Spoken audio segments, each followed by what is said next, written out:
Welcome to the library studio of the Iowa blog. We are here with Leah. We have Wookie. We also have Rich on the controls.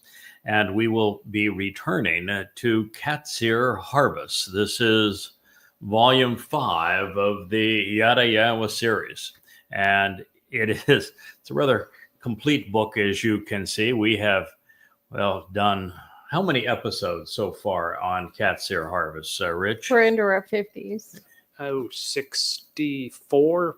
54 episodes so far. 64. 64? Yeah. 64 episodes so far. And I would have to tell you that we're not quite halfway through. Nope. Because there are 2 harvests that are under this designation, although the second one is technically Lakat and could start a new series. But this is germane for our time because the Shabua harvest is the next to be fulfilled among the Moed Mikre. It is 7 years before Yahweh and Dod's return on Yom Kippurim, and the preceding sacrifice of the Adamah Parah, of the arrival of the Taurusless one in Jerusalem, and of his abomination, which is to declare that he is a god. And prior to that, of course, is the Shabua harvest, May 22nd of 2026. And it is at an interesting moment in time because this harvest is the beginning of what's called the time of troubles, sometimes called the time of Jacob's troubles, which would be Israel's troubles.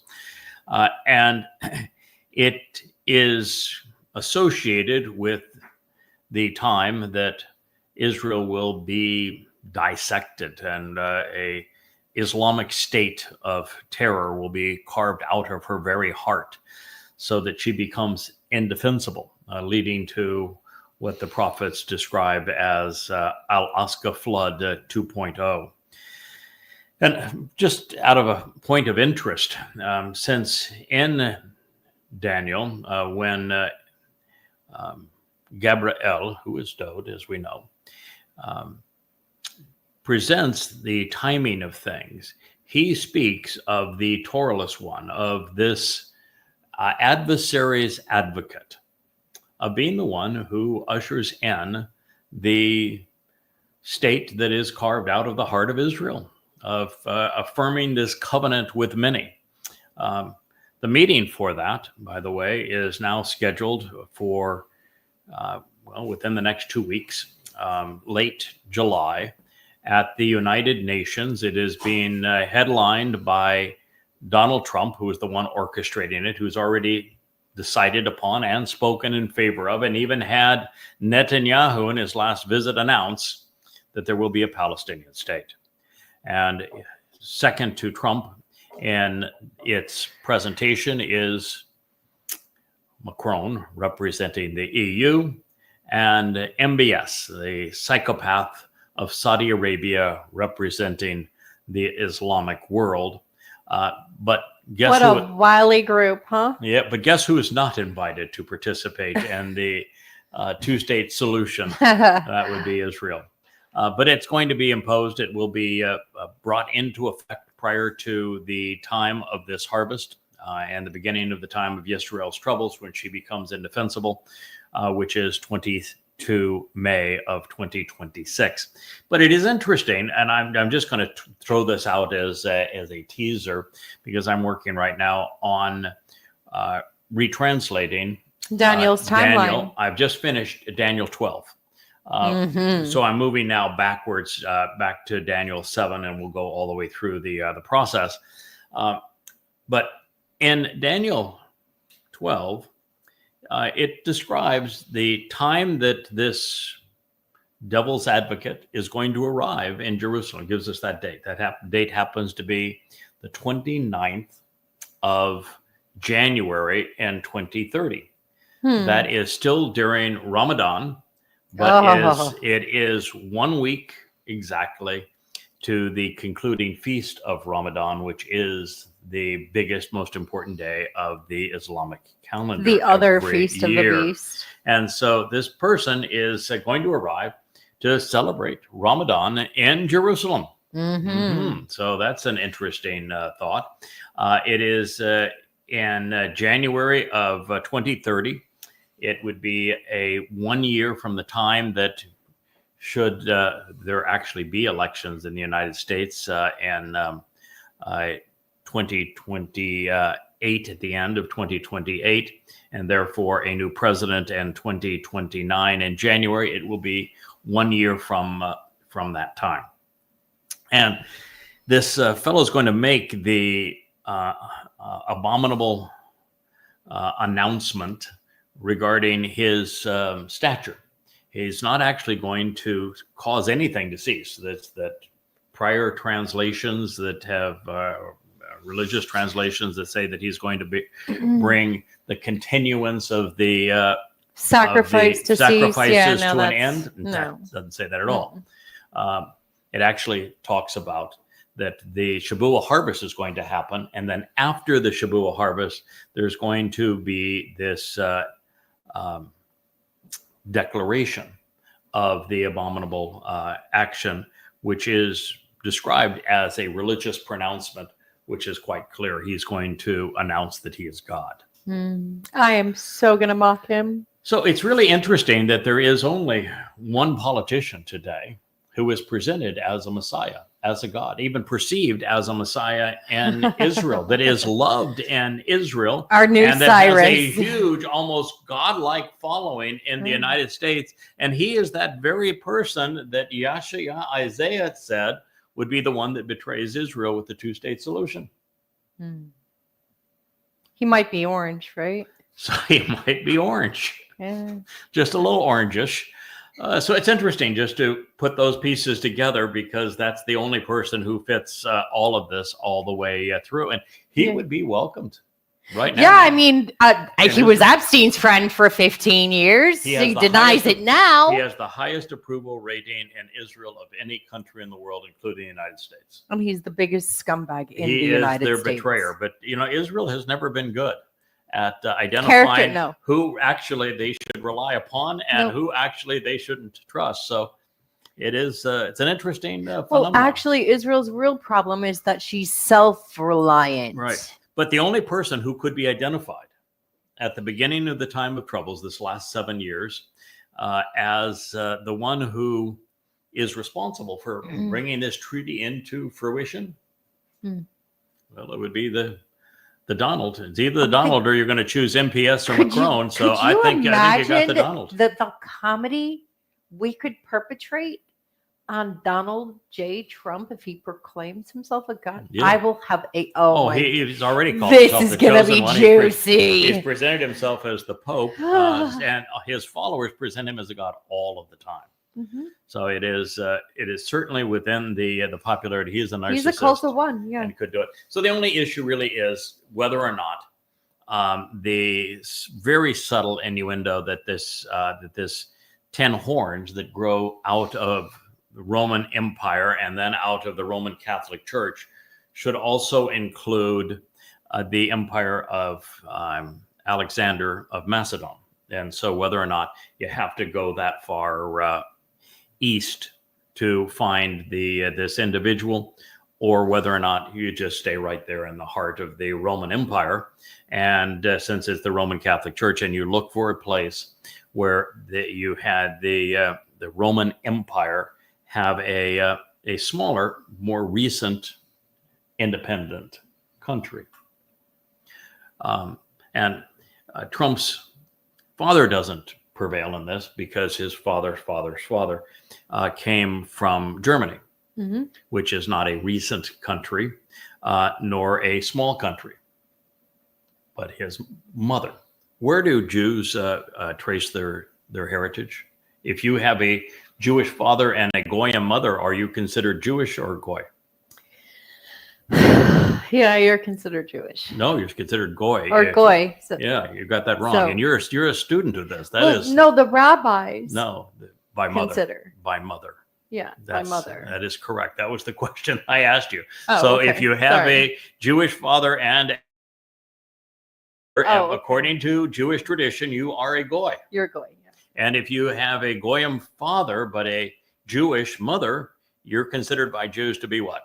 Jewish. Jewish. Okay, you got that. So there we are. His mother came from a small island in Scotland. And Scotland has its own parliament now and is independent of the UK, with the exception of its defense and its foreign relations. Mm-hmm.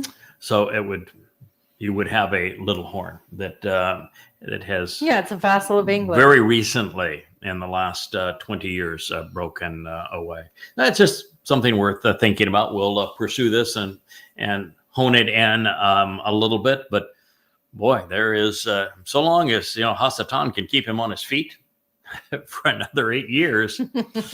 Boy, do we ever have if MAGA doesn't tear him apart first. Oh, an ideal candidate. Oh, yep. Yeah, he's going to have to survive the Epstein episode between now and then. But he's really good at that kind of stuff. There's never been anybody who was better at blaming their even present allies, like he's blaming now MAGAs for making the Epstein files a big deal, but never been somebody that was better at devouring their own than Trump. He's the best probably in history at destroying, slandering, and obliterating the character and the political, even business prowess of anyone. Like, look, he went after Elon Musk, who's the guy that kept him out of jail. If it wasn't for Elon Musk, he would be in jail now, not in the White House. So he devours his own, which is one sign. You can't trust the man. He will, if you are close to him, he will find a reason to eventually turn on you. He does on everybody. Mm-hmm. He is the Hannibal Lecter of politicians. It's very common among malignant narcissists. They ruin lives. He has been trained since his New York associations, where you had to have the mob lawyer to never apologize and always attack, and that's what he does. And so he is the person who is always on the attack, never accepts responsibility for anything, and slanders and demeans everyone. And he is also survives through chaos. Welcome to the Trump show. Right. Everything he does about him. Is chaotic and destructive. Yep. But he covers over the disaster of his last cathartic attack on America, whether it's economic or it's political or it's militaristic, by coming up with a new calamity next week. Yeah. So every week there's a new calamity. So by the time you're into this, you've forgotten the other calamity, the 20 calamities that have come before, because he's got a new one. And the new one right now is declaring war on Russia. Yep. Is his newest one. Before that, he was declaring war on Iran, and before that, he was declaring economic war on China and all these other. I mean, it's just one string of fiascos after another. He's running from something. Total duplicity with no association with reality. They're really a pretty credible candidate for this role, loved in Israel. And now he's gone from being anti-Islam, where he spoke out against Islam in his first term, to now he says, "Oh, I never had such an appreciation for Islam now as I." He's gone full sycophant. $16.5 billion worth of bribes. It'll buy you a lot of influence. That buys a lot of love. And so he's owned and operated by the three emirs and crown prince in Saudi Arabia. Mm-hmm. So there you have it. He is the perfect candidate at this point. Yeah. He even has his daddy was raised Presbyterian, so he's got some Christian background and some and now he's embraced Islam. He's the we'll find out. At this point, that's where the prophetic finger points. But I do have all the rest of the dates for you. I can tell you when he's going to make this declaration. It is on a Friday, the 15th of March of 2030 is when he's going to make this declaration. And then it is then on Passover, which was what I originally had deduced. And then we had a couple of women that were part of our company who, no, it can't be that because it's, the number of days. And they had no idea what they're talking about. It is on Passover. It's not the evening of Passover, though. It is the day of Passover. So it's halfway through Passover Yep. That the two witnesses will arrive. And the terminus date for all of those prophecies is not Sukkah. It ain't even Kippurim. Nope. The terminus date is Satan's terminus date. It's the terminus date of the time of troubles. It's when all of the adversaries that are coming against Israel are dispensed. It is the time when, according to the prophecy, when those Jews who have arrived in Israel are purged. This is on Teruah. And it's not even on the first half of Teruah. It's on the second half of Teruah as the sun rises on the Shabbat of September 24th. So halfway through Passover, halfway through Teruah, it meets the 3 cycles of full Moedim and half. So they arrive on as the sun rises on Passover in 2030. A couple of weeks after, about a month after the Toralist one makes his pronouncement that he is God, because that is March 15th, a Friday, and then on the 18th, which is the day of Passover in 2030, is when the two witnesses are going to arrive. So you mean to say that they got it wrong? Yeah, well, yes, okay. Yeah, okay. But that is just is wondering. The prophecy, and we're going to get into it because it's part of Chakma Chodar as we go through it. But the prophecy is really quite interesting in this regard because it speaks of the same terminus date all the way through. The same terminus date is Teruah, and it's halfway through Teruah. It's the Teruah of the what's known as the red heifer of the Adamah Parah. And Dode even explains in the prophecy how he's going to die. He gives the whole sweep of time in this process. So that's the terminus date. And from there, you either go back the 3.5 series of Moedim, which puts you into the second part of Passover, 3.5 years earlier, but it's not 3.5 years. It's 3.5 Moedim. Yeah, so 3.5 cycles of Moedim put you on Passover in 2030, and then the other the numbers, they don't apply to that at all. The 1290 and the 13 what is it? 35, the 1335, Something 45 like days that, different between the two. They don't apply to the witnesses at all. The witnesses have been dated. The witnesses are arriving on Passover. They complete their job on Teruah. That is their time. That's okay. And that's done deal. Yeah. Then you have the timing of 1290,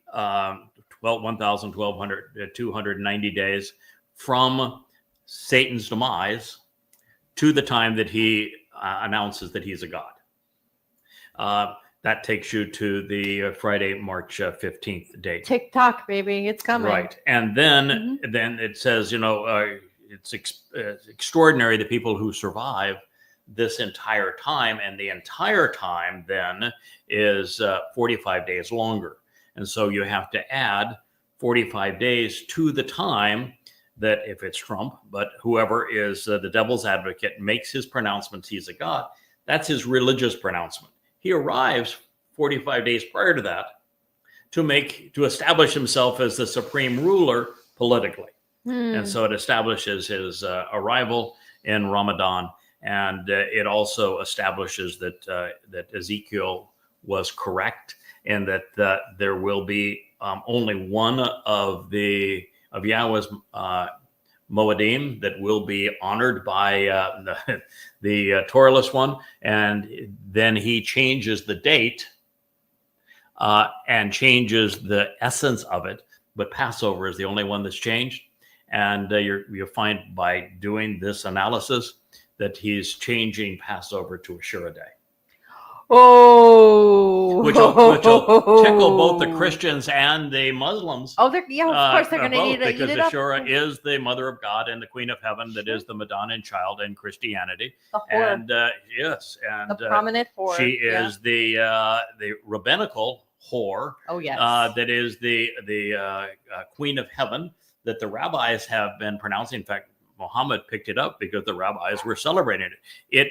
It integrates Islam, Christianity, and Judaism to have Passover moved, the satanic Passover moved to Ashura Day, which is what he is. Oh, isn't that lovely? So it is when you but we have the fresh whore, eyes. the Zona's making a comeback. Okay. Yes, so it is. Okay. And it's also interesting that in the 12th chapter of Daniel, there are 3 guys.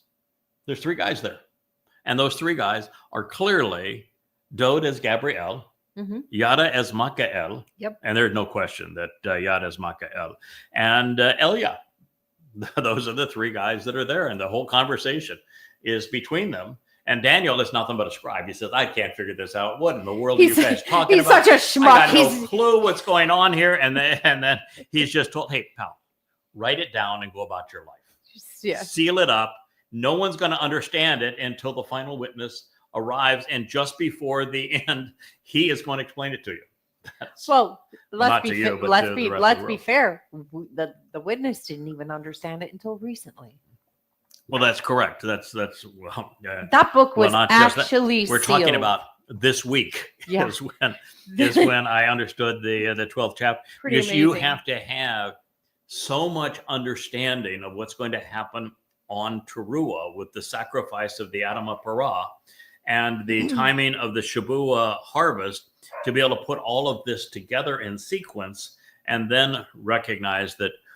And beginning, he's talking about Moed, Mohadim, and Qatsyr and half. Yeah.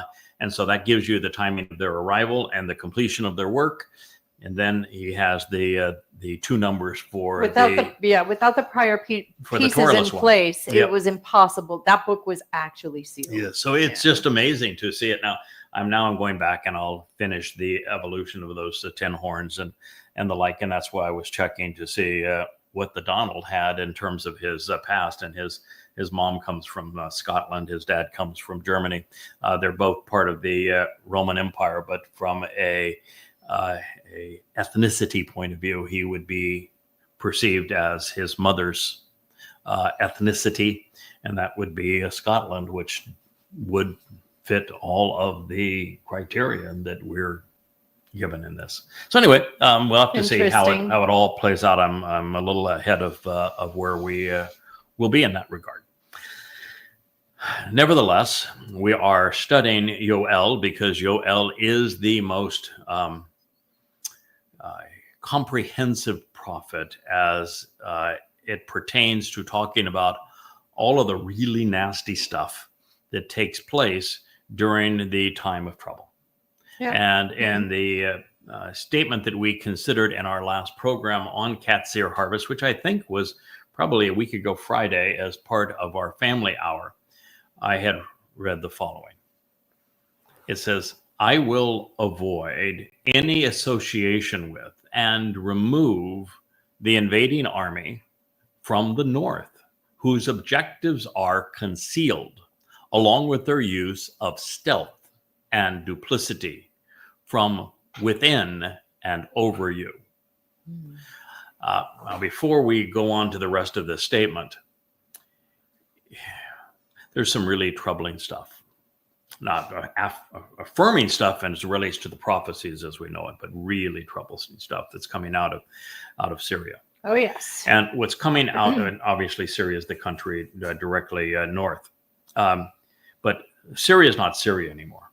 No, it's got Al-Jilani, who changed his name to Okay, Mr. Shahara. He is nothing but a figurehead. Terrorist in a suit. He is nothing but a figurehead.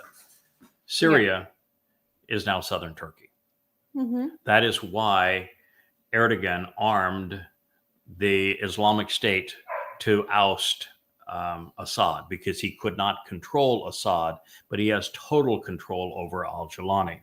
Yes. And Al-Jilani's best BFF now is also MBS of Saudi Arabia, who's the one who brought him in for Trump to say, holy water bless. He's a very attractive man. Yeah. A strong man, a fighter. And to Trump relieve all sanctions on the Saudi Arabia. It's a terrorist organization. But we've also found that Netanyahu was also involved with Erdogan and with Trump and with the MBS of Saudi Arabia for overthrowing Assad and replacing him with a Islamic State terrorist and Al-Jilani. And they're out today massacring the Druze. After having massacred the Alawites earlier. Oh, but they're peaceful. But they're peaceful. We shouldn't worry about this kind of thing. Really, it was strictly peaceful. So anyway, what we have is Turkey now very much involved and having its military established within Syria, which means it can come down from the north to augment this flood of jihadists. But there is more to it than that, in that Israel has recently picked up two exceedingly formidable foes. And if you're not paying attention, those formidable foes are Russia and China.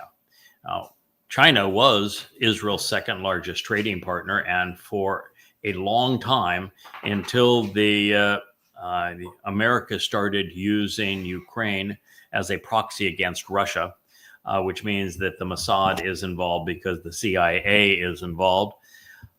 Russia was a reasonable ally of Israel. Not anymore. Now Russia is disgusted by Israel, and so is China.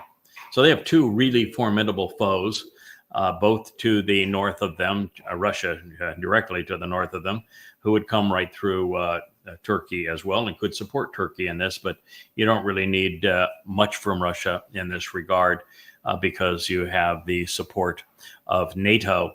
Not that NATO has any prowess anymore, but being a member of NATO does give Erdogan and Turkey a military that Israel would have a very difficult time trying to beat back, particularly with millions of jihadists flooding into Israel at the time. So this is towards the conclusion of the last war that will be fought, and there's only one. It is an all-Islamic war, really against Israel, principally Islamic, in terms of there's a flood of terrorists that come in, that Prophet Joel and also Yasha are just too numerous to count. They're like just this black flood that comes across and over the mountains and into Israel, and then breaking into homes and pillaging, raping, murdering, this sort of thing. And it looks like then they will be followed by an attack from the north that is particularly formidable, could be militaristic at this point, because Israel's IDF will have been rendered useless, incompetent. They couldn't stand up. There is no military in the world that could withstand jihadists. Well, that's correct. They're not built to. We've entered a period of time where there is only now one, maybe two countries that could actually fight a sustained war. And they are Russia and China, because they have the industrial might to actually resupply both troops and weapons. But the other part of it that is quite interesting is that as we are moving now into this new generation of warfare, apart from actually deploying nuclear weapons, which I think is going to happen, warfare cannot be prosecuted effectively as Israel wants to do it or America wants to do it. I mean, America lost to the Houthis. We lost America. The scape of warfare has changed completely. America lost in Vietnam. America lost in Afghanistan. America lost in Iraq. America lost in Syria for the most part, other than they got their terrorist guy over it. Clearly made a big mess in Lebanon, but it lost to the Houthis. So this idea that you're going to win wars with aircraft carrier battle groups, they're nothing but floating coffins. There's only one naval asset that actually can prevail, and if it prevails, it's the end of life on Earth, and that would be a boomer, a submarine, a nuclear submarine. So the Navy's got nothing to offer, and the last thing you want to do now with in terms of a war against any major country, like, for example, Russia or China, is to fly a manned airplane, because they cannot avoid the missiles, and that's a perfect use of missiles. But missile defense is now a goner. Israel's been so proud of the Iron Dome and all that sort of thing. Well, I'm going to tell you, they used a year's supply of THAAD missiles in this last bombardment, and we're out of them. And it will take the United States a year to make another series of THAAD missiles, and they will last again 2 weeks, and they will be out of THAAD missiles. So that system just doesn't work anymore. Same thing with the Arrow system, and that leaves them with the Iron Dome, and the Iron Dome has no answer for hypersonic missiles, and the interceptors cannot be produced at a rate that would keep up with missile and drone attacks. So missiles and drone are the new artillery. They're the new tanks. They're the new aircraft. They are it, and there's only two countries that have an unlimited supply of missiles and drones. That'd be China and Russia. And so we are in a very difficult, different kind of a situation, and Israel cannot defend itself from that kind of an attack. It will be outmatched by missiles versus interceptors in a very short order. And so what Yah was saying here is that in this last aspect, as the jihadists have infiltrated Israel, now not in numbers like previously at about 4,000, but closer to 4 million is the number. And I've done the math just to show you where they'll come from. But that's what's going to come into Israel. And no, there's no army in the world, no military in the world can stop that. And then there will be this more traditional military force that will come in over them from the north. So Yahweh says, then I'm going to be the one who drives them out. I'm going to banish them into a realm that is parched and lifeless, a deserted desolation. Yahweh is going to incinerate them. Concerning his appearance facing towards the sea, he will meet his demise at the conclusion of this journey at the sea in the end, meaning that he is a goyim and is going to be run into the sea and out of the land. And by the way, the only place really in Israel that you could amass a sizable military would be in the valley of Jezreel, and it does end at the sea. So that is likely. Yes, its terminus is the sea. Right, what is going to happen in this case. And his stench will rise up, and his putrid smell will ascend because he acted boastfully. Well, if it's Donald J. Trump, his putrid smell is already filling up the room. But yes, but if it is the Donald who is the Toralist one in the last days, or anyone of his ilk, they meet their demise in a different way at this time, but on the Temple Mount, they're not driven into the sea. So they get to bludgeon the Adama Parah, and the Adama Parah, we're told that he's going to be Naga, which is beaten to a pulp by Dode.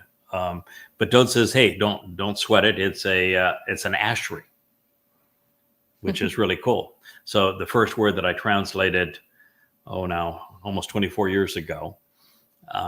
Dode, and the name you gave Dode to your dog is using to describe the that. Okay, so you're going to get the crap beat out of you, but I did too. But as a result of that, you are going to receive this great benefit from me Ashery. It'll be good for the relationship. So Take one for the team. It makes us, blood brothers of sorts. So, we got that going for us. Yeah. Yeah, not the only guy. You joined the club. Welcome to the club. It's a club of two. It's a result of being clubbed, and it is a club of two. So he does say it's a good thing. He's actually quite bullish about it, so to speak. He's basically saying it's beneficial for the relationship. Yeah, it is beneficial. That's what he says. So, and his stench, okay, so it's because he acted boastfully. Fear not, and do not be awed, earth or the land. And you got to say that because there's been nuclear war, there's been environmental calamity. Billions of people have died. 2/3 of the Jews in Israel and worldwide will have died. I mean, it's going to be going to get ugly. Going to be really ugly. Very ugly. And at this point, the poor animals are saying, "Good God, what's going on here? There's no place to hide anymore." And God is saying, "Don't sweat it. I got this under control. I'm returning the entire earth back to the conditions experienced during Eden." So he says, don't worry about it. We're gonna take care of this. Be glad and show a positive attitude, because Yahweh has done and will continue to do great things which enable our growth. Gadol. So this is a rather a positive thing. Now, the word, by the way, fear not and do not be awed. It is, and he says land or earth, it's Adamah. So it's directing our attention to Yahweh's remedy, because it is the Adamah Parah that ultimately is the resolution for all of this. I need to ask before we move on, the Adamah Parah a question, because I'm all about accountability here. The result of many people dying and the world turning in on itself, would you say that is the domain of men and the result of his religion and politics, and the very thing that Yahweh himself asks us, begs us, pleads us to walk away from? Would you say that's the problem here at this point? Well, it was a long question. So it was kind of like the press corps in Washington, D.C. They begin with a long narrative. Sorry. And then they beg the question at the end of it. I'm assuming what you're saying is the problem that humans are enduring man-made or God-made? And the answer, it's man-made. Politics and religion lead to this. Religion mess. is not a victimless crime. No, that is the case. So anyway, do not be awed, earth or land. Be glad, be happy, show a positive attitude, because Yahweh has done and will continue to do great things which enable our growth. God's very active during this last 3.5 years in particular, through these, well, let's call it the 3.5. The Zikaron, Moedim, the 3 men. Yeah. God's very, very active. These there will be miracles that will be displayed. He is helping his 2 witnesses accomplish the stated mission, and so God is announcing that. That's Yoel 2:21. Then it says, "Do not be distressed or concerned, animals of the open environment." I've shared this with you because God's going to turn the earth back into Eden. This has closure. Beautiful pastures and lovely dwelling places are going to emerge out of the barren wastelands, and everything is going to become now verdant and growing. So if there are deserts, there will be deserts just for the scenic beauty of, there's interesting life in deserts, but most everything is going to be verdant and growing. Surely the tree lifts up and bears its fruit. Well, the tree that lifts up and bears its fruit are Dode, who is the shamak, the branch, and the choder, who is the stem off of both the tree of the knowledge of good and evil and the branch of Dode, who represents the tree of lives. And the stump that has fallen, Yisrael, is you. Yeah, so the tree lifts up and bears its fruit. The choder is also a sucker that gives productive life to the fallen stump that is Israel. The fig tree, which is symbolic of Israel, as is the olive, and the vine, symbolic of the vineyard that Yahweh planted with Dode, give their vigor and strength. Mm. This is Yoel 2:22. So, yeah, well, and I have about a 24-year history together, and all of that time, I've never experienced fear.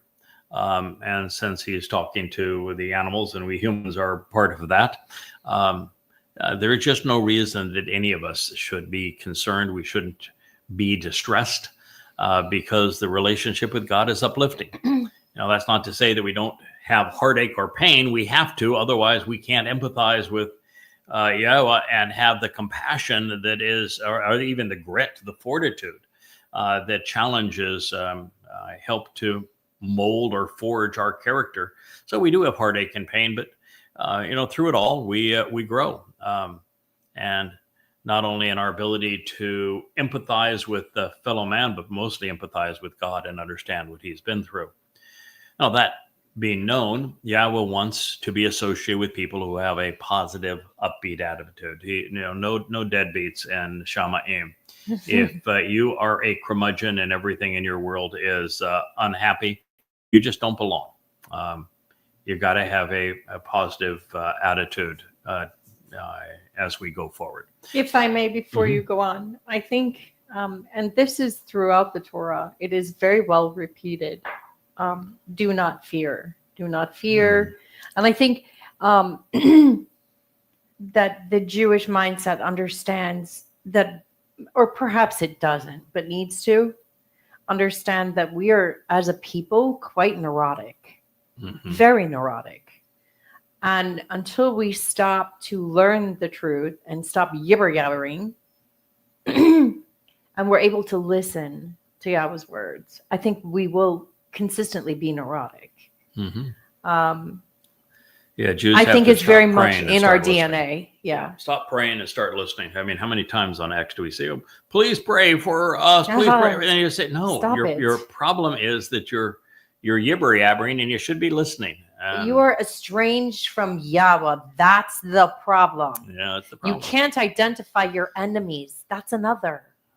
You want the world to love you so badly. It has turned you into a neurotic mess.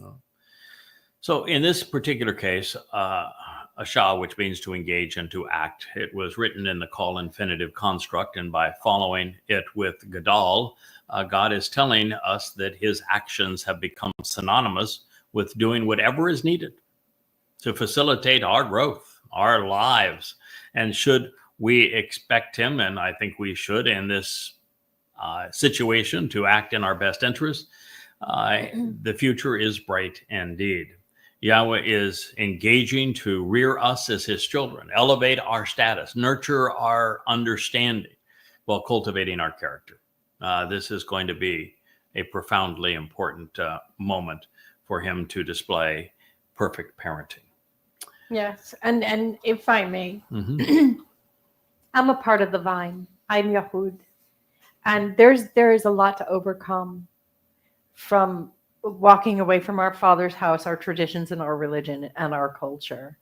However, I can assure you that if you do walk away and turn towards Yahweh, stop being self-reliant, He will help you grow. And you will retain your vigor. You won't be that neurotic Jew.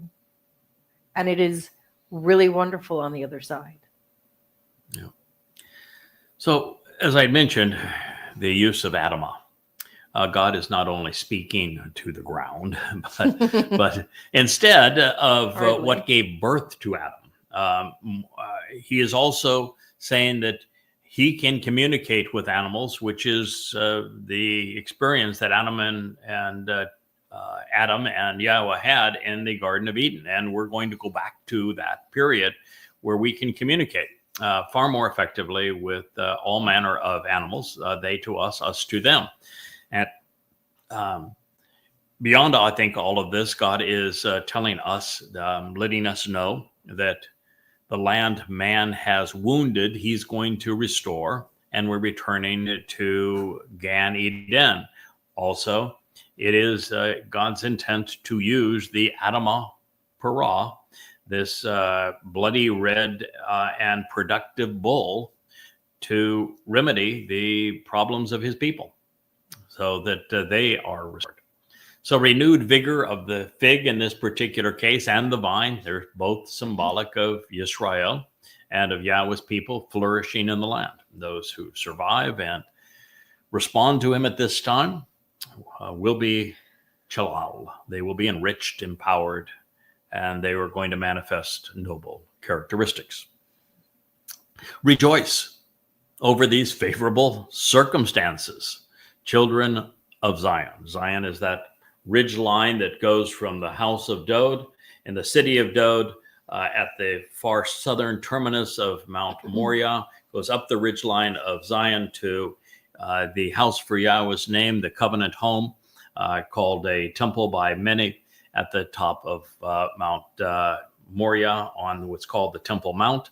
And the Zion are the signs that are posted along that way, so we know how to get from one to the other. Right, and all the signs point to what? The house for Yahweh's name. And you get there by starting with Dod, because he is the one that fulfilled Pesach, Matzah, and Bakorim, and he is the exemplar of the covenant. Mm-hmm. And he is also the exemplar of Yisrael. So you get from one place to another by starting with Dod, and that'll take you to Yahweh. He's your navigator. Is what this what Zion means. And you can be children of those signs posted along the way. This is a marvelous opportunity. That does not make you a Zionist in the sense of politics. It makes you a child of Zion, these signs posted along the way. Demonstrate a positive attitude. We're back to Shemach. Be happy and express your relation outwardly with Yahweh, your God. But to do that, you would have to know Yahweh's name. That's right. Perhaps. Good start. Your God, for he has provided for you that which is associated with the autumn rains through a teacher who communicates what you need to know about the Torah to live. Mm-hmm. Now, that's a very expressive definition of more, is it not? But more is authorized, accurate, and informative instructions by pointing out and showing the directions. It is from ma, which means to ponder the implications of yara. You ever heard of yara before? Yara, yeah. Yara is the verb upon which the word Torah is based. Built, yeah. So yara is the actionable root of Torah. It means the source from which instruction, guidance, direction, and teaching flow. So a more would be fully defined, that which is associated with the autumn rains through a teacher who communicates to you what you need to know about the Torah to live. So it says Yahweh is providing one of these. Question. Yeah. Is more the root word for Moriah? No. Okay. They have some letters in common, like the Wah, the Rosh, and the they have few. As the Mem. Yes, they do have those. Okay. They do have all of those letters in common, but Moriah is said to be based on the root yare. Yare means to respect and to revere. So, and so it would be to ponder the implications of respecting and revering Yahweh would be Moriah. Okay. But it does share the kind of all fits in the same family group. The Mem, the Wah, the Rosh, and the Hay. Yeah, that's a pretty good group there. But in this particular case, the More is moi. Yeah, yada. He yada. Is yada. That's why these books are all yada yada. He is the one who is a teacher who communicates what you need to know about the Torah. He is authorized. He is accurate. He is informative. His instructions point out the directions that one should be pondering, and that is from Ma and Yara. That was the one of the most unique aspects of these translations. And I've shared so much of what is heretofore has never been done before. There's never been a translation, for example, that took the Dead Sea Scrolls seriously and restored the text and corrected it to the oldest witness in the Dead Sea Scrolls. There's never been a translation that scrubbed the words of their diacritical marks and examined every word that was written with the same letters. No, That's they'd the much first time rather it's been be done. religious. It's the first time that anybody has actually considered the pictographs that created the original alphabet and what those letters represent, so that you would understand what these words mean. Like the mem here is cleansing and life-giving waters. It also means of the sea, which would speak of a goyim. Mm-hmm. So life-giving and restoring waters associated with the goy. The wa means to add to and to increase. Increase the home. The Rosh is a thoughtful individual who is observant and who listens before he speaks. And the He is the individual who stands up, looks up, reaches up to Yahweh.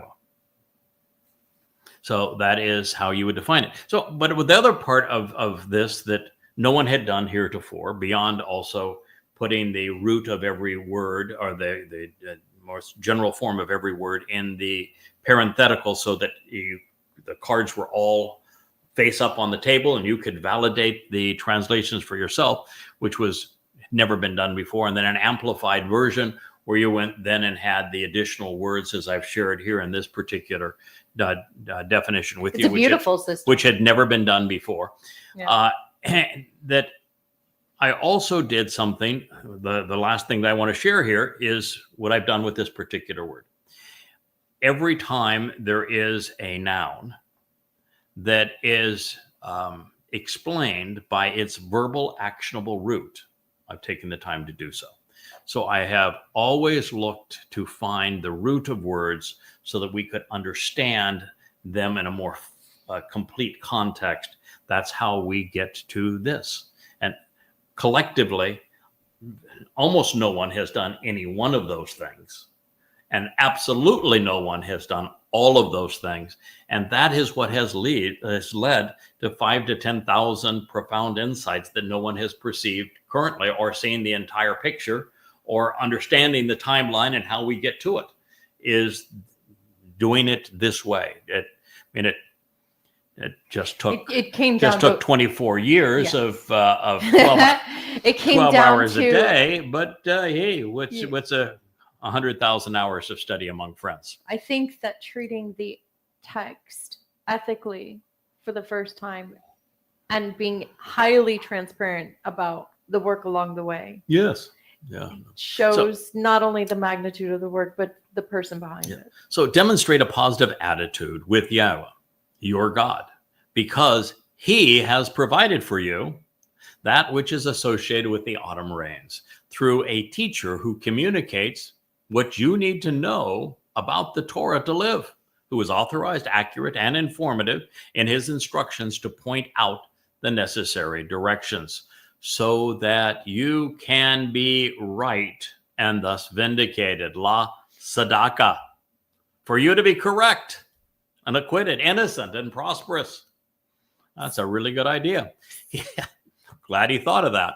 So autumn rains, would that be like teruah? Well, the autumn rains is just the way the word is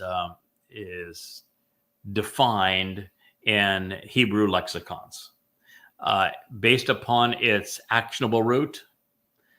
I threw it in there just because that's what's there in the Hebrew lexicons, and there is this visual symbolism of rain at the end, because autumn, that is when all of this happens. It's in late September 23rd and 24th, and then November 2nd and 3rd, and then October 3rd and 2nd and 3rd, and then October 7th for 8 days following that.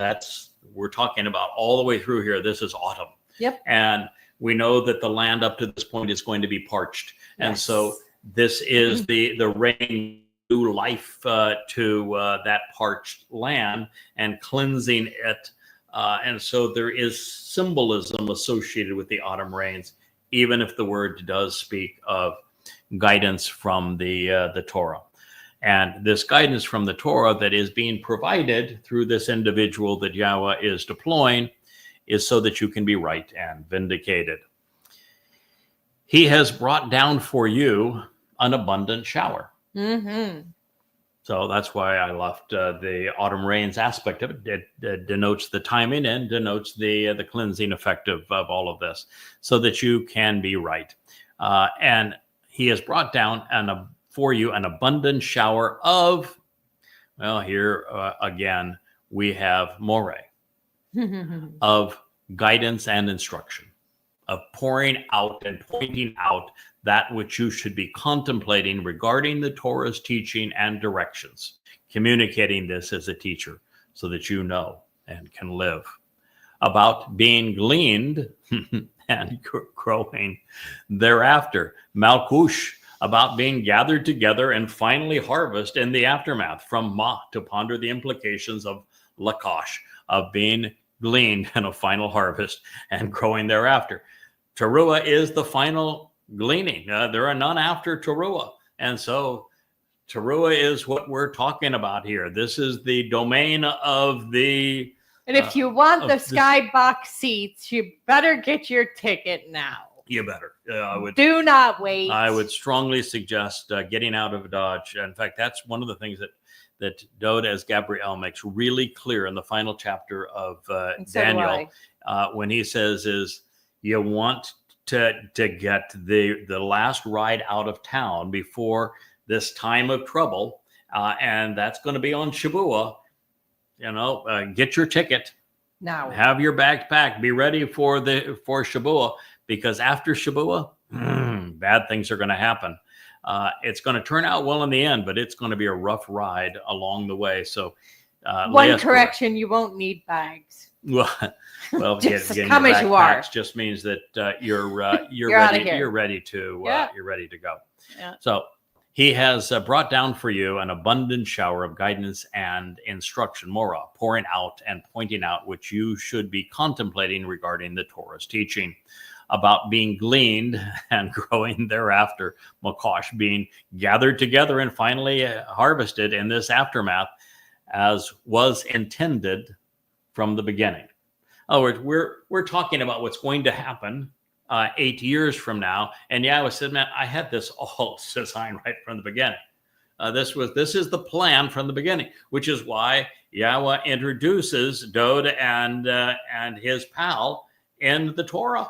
Right at the darkest point, when he and Moshe have both given up, he says, I'm going to give my spirit to these two fellows. There's Eldod, Almighty's beloved, and my Dode, this man from the sea who is cleansing and going to provide life-saving waters, who supports Dode.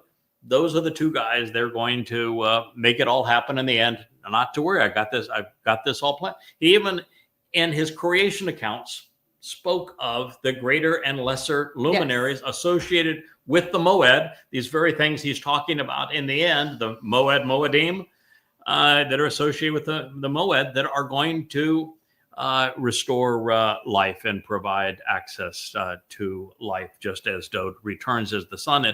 And that's one of the most amazing things in the Ode to Dode that Yahweh wrote in the 89th Mizmor. He says that Dode comes back as the sun, so that the moon will always be remembered. And so the moon and the sun are forever tied together in this way, not in the sense of that big ball of fire and that big rock out there, but in the sense of the relationship of generating this life-giving light and returning so brilliantly, and the one that God has chosen to reflect his light. There are two, is Israel, since she's a clueless woman. I know because I come from them. There are two men standing up in Yahweh's name. That would be Yada and Dode. It's likely. If you need someone to point out to you, because we are clueless and lost and utterly self-reliant, which is a joke, we're not going to go anywhere that way. But if you need someone to point out the way, that's your guy.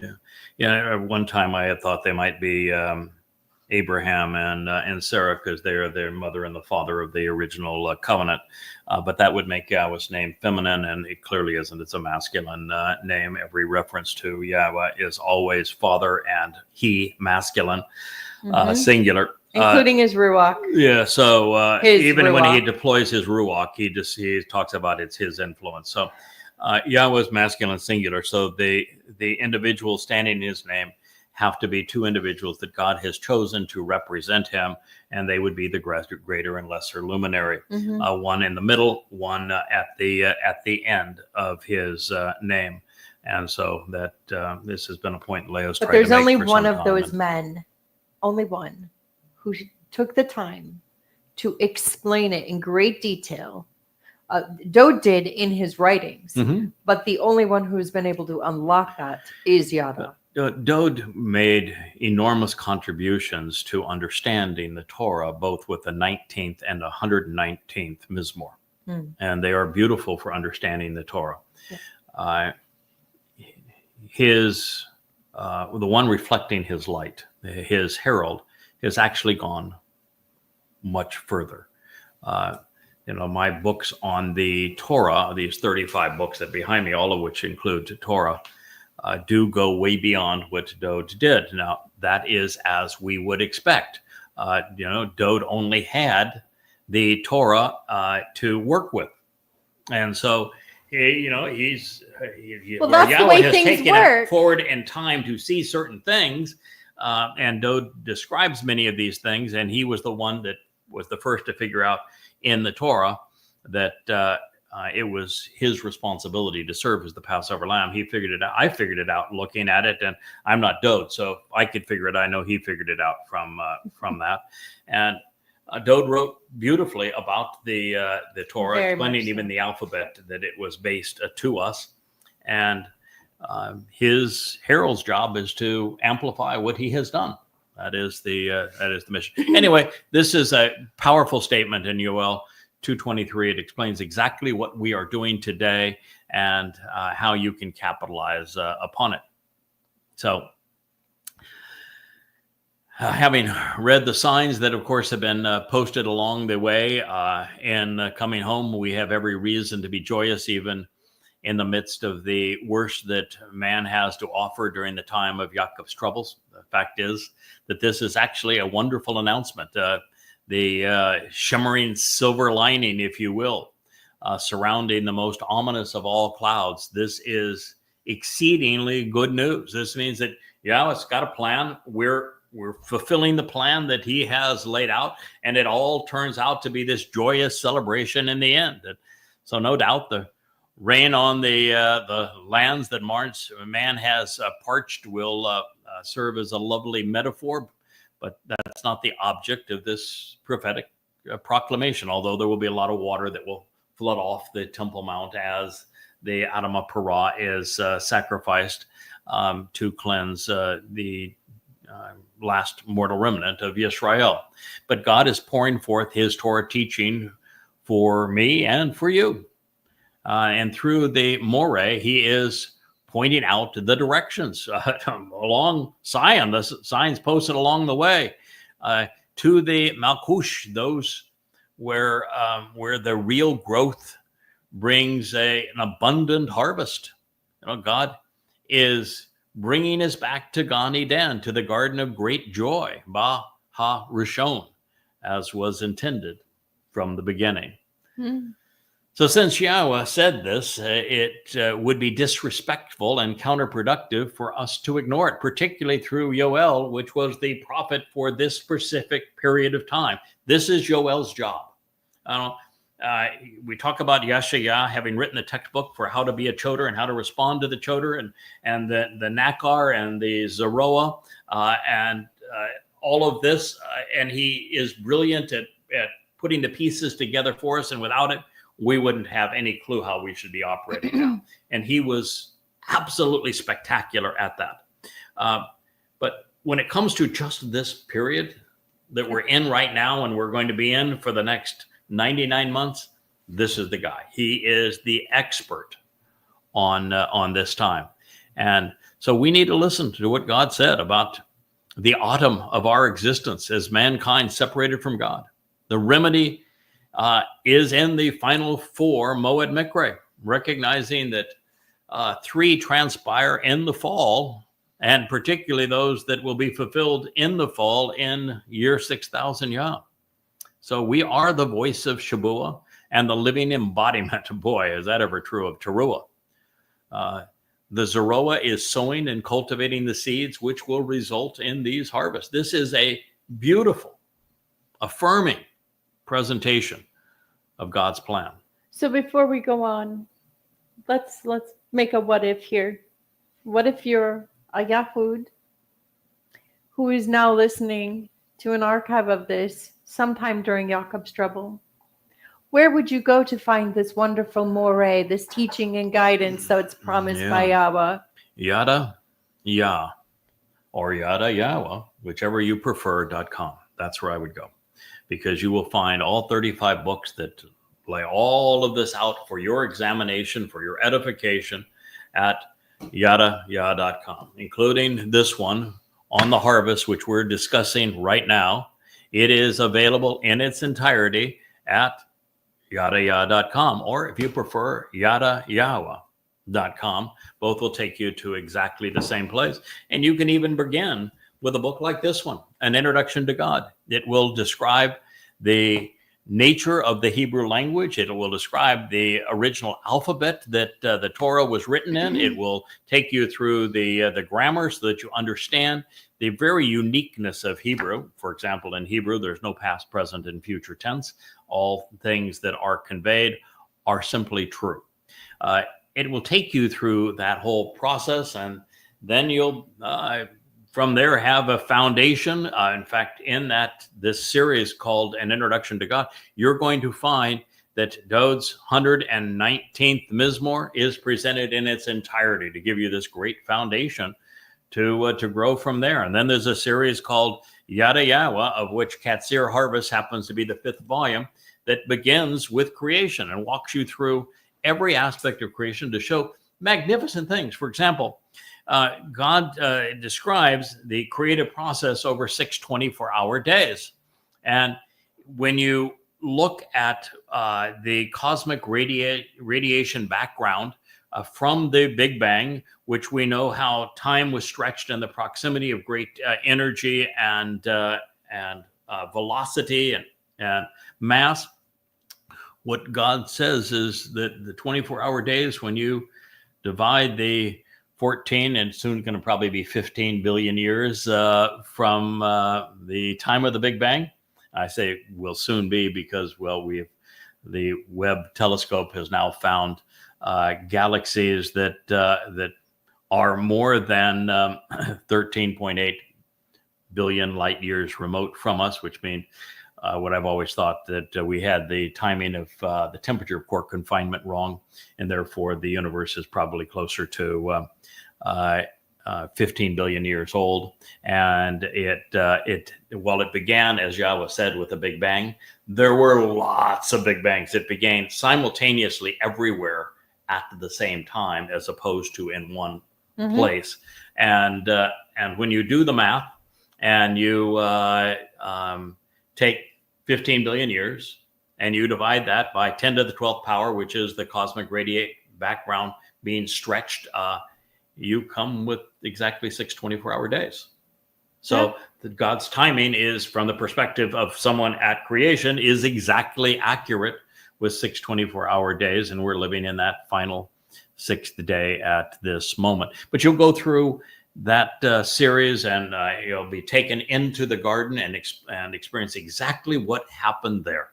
So you have this great appreciation for what God's going to bring us back to. I think it's the most insightful presentation ever written on the conditions of the garden. You're actually going to see the conditions too of the flood and what God said, how it would be initiated with a deep upwelling of seed water. And you're going to take a journey to the Berkel impact crater and show that's exactly how it happened. And the tsunami went up the Tigris and Euphrates river valleys up right into the Black Sea, which is where all of these people were living at the time that God wanted to remove, because they were too religious, too much. Well, Hamas is the term that he uses. They were terrorists back in their day. You can see the Dead Sea at that time goes from fresh water to salt water and rises 500 feet, and that rushes out the Bosphorus Strait. We have all of the evidence of this. We can even locate where Eden was. It's when you use your head and you read what the terms are, it's just a marvelous expose of okay. of So you figured out a lot of stuff. Mm-hmm. Sold. How much do your books cost? Oh, well, online. Well, if you were to read this book, which is 825 pages, this one is free. Oh, okay. But I said you should start. But I said you should start with this one, which is the first of 3 in the Introduction to God. That series, if you wanted to have access to the entire series online, that would cost you nothing.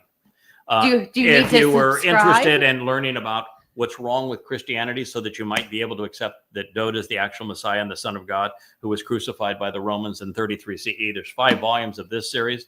Collectively, those 5 volumes will cost you nothing. Wow. Well, then you do have the series on Islam, which is necessary to protect Jews from their current enemy that is seeking to perpetrate genocide on them. They're 4,200 pages of analysis, most comprehensive analysis ever written of Islam, taking the Quran, putting it in chronological order, and bringing it into the context of Muhammad's life as was revealed through the Hadith. That 4,200 pages is, let's see, what was the price on that? Oh, that's also free. Then there's a series called Coming Home, probably my favorite series. This is about Dode's Mizmor. There are currently 3 volumes of this, will soon be a 4th volume. The combined price of this series, what do we price it at? 0. Oh, that was free too. We don't even ask for your email address. Nothing. No subscriptions, no clubs, no nothing, no phone numbers, no nothing to join, nothing to pay. There's not a donate button. No, we don't even give you the opportunity. So let's say if you read them and you're really appreciative, we don't even give you a donate button. We will, however, if you read them and you're equipped and prepared to help, we will encourage you to help share this message, and by sharing it, work and support us on X or on Facebook or on YouTube. And if you're Israeli, we want to hear from you and help us convey this message. But yes, that's the autumn rain. There's no clubs. Cost you zip. Yep, no clubs to join. Nope. No subscription. Nope. No payments. Nope. No nothing. No. Actually, because God said He's providing the more. Yep, that's right. So it's we are being extended by Yahweh for this purpose. We're delighted to have this opportunity, and that is why we are here. And that has brought us to the conclusion of this program. Do not be surprised, however, as we have Family Hour tomorrow, as powerful as this last section has been, that we might return to it and share it again during Family Hour, because this is a really important revelation from God to His people. So I thank you for listening to this episode of the Yahweh Blog from the library studio.